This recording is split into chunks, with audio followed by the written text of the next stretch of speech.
ملک میں امن و امان ہونا چاہیے۔ اب سوال پیدا ہوتا ہے کہ اس فرقہ پرستی کا مقابلہ کیسے کیا جائے؟ تو میں جمعیت علماء کے پلیٹ فارم سے آپ تک اس آواز کو پہنچانا چاہتا ہوں کہ دیکھیے، آگ کو آگ سے نہیں بجھایا جا سکتا، یہ دنیا کا دستور ہے۔ فرقہ پرستی کو فرقہ پرستی سے نہیں مٹایا جا سکتا۔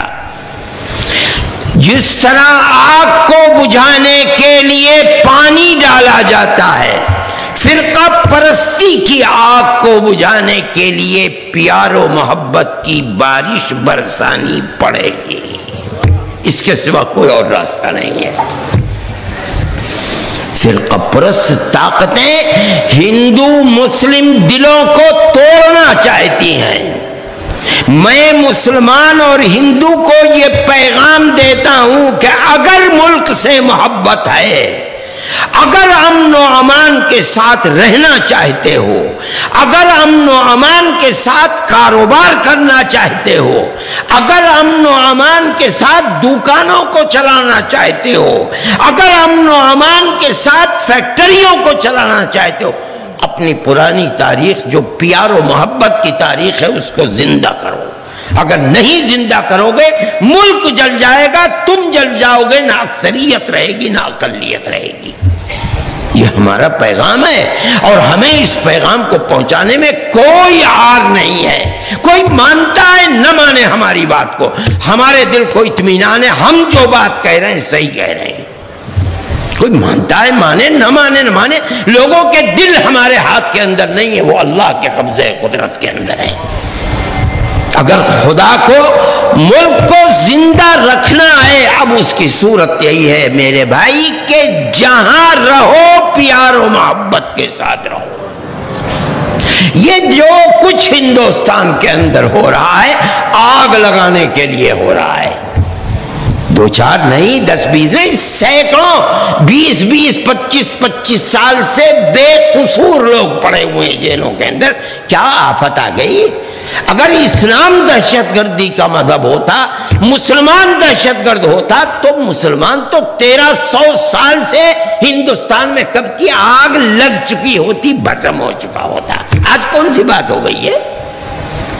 کہا جا رہا ہے اور ایک دنیا کو مصیبت کا شکار بنا۔ کون کر رہا ہے؟ میں نہیں کسی حکومت کو کہتا ہوں، میں تو کہتا ہوں فرقہ پرست طاقتیں ہیں، وہ آگ لگا رہی ہیں۔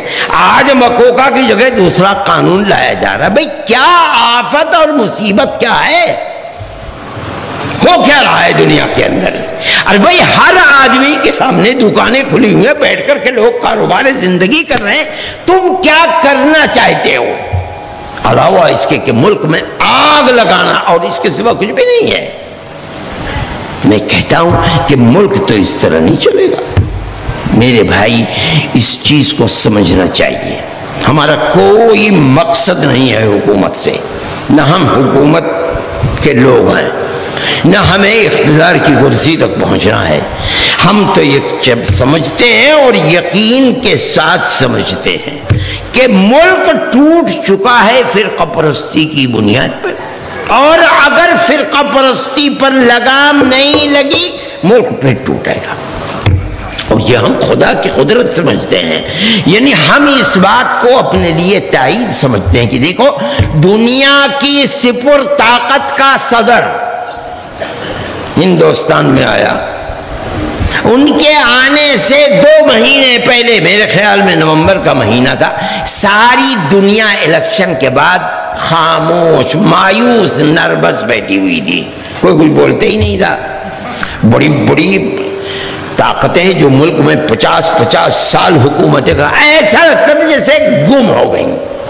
ہم نے سب سے پہلے دیوبند کے اندر اجلاس بلایا اپنا مجلس منتظمہ کا، سارے ہندوستان سے لوگ، ہم نے ایک عام اجلاس کیا، لاکھوں آدمی، دیوبند کی سڑکیں بند ہو گئیں، چلنا جلسگاہ تک پہنچنا ممکن نہیں رہا۔ خدا جانے کہاں سے اتنا آدمی امڑ رہا ہے۔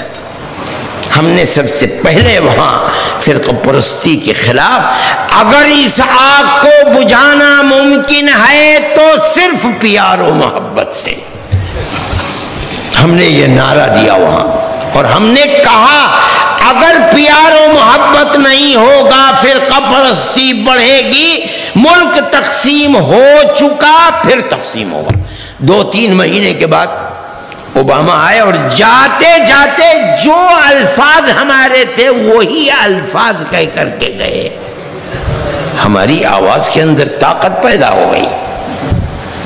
ہم سمجھتے ہیں کہ جس اللہ نے ہمارے دل کے اندر ڈالا تھا اسی اللہ نے ان کے دل کے اندر بھی ڈالا کہ یہ کہو، اور وہ کہہ کر کے گئے۔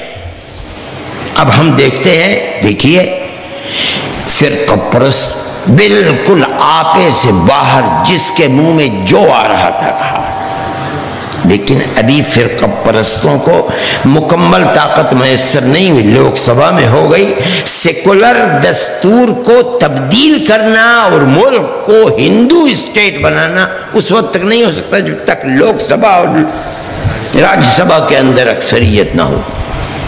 ادھر چلنے کے لیے آج بھی راستہ وہی چلنے کے لیے مانگا جا رہا ہے، کھولنا چاہتے ہیں، لیکن ہم کہتے ہیں ہماری آواز میں طاقت ہے، اور اسی کا یہ نتیجہ ہے کہ ملک میں دلی میں الیکشن ہوا، نہ جیتنے والوں کو یہ توقع تھی کہ وہ اس طرح جیتیں گے، نہ ہارنے والوں کو یہ توقع تھی کہ وہ اس طرح ہاریں گے۔ ایسے نتائج سامنے آئے کہ انہوں نے اوپر کو نیچے اور نیچے کو اوپر کر کے رکھ دیا۔ یہ ہندو اور مسلم دونوں کی سمجھ ہے، وہ یہ سمجھ رہے ہیں کہ فرقہ پرستی ننگا ناچ ناچ رہی ہے، ملک اس طرح نہیں چلے گا۔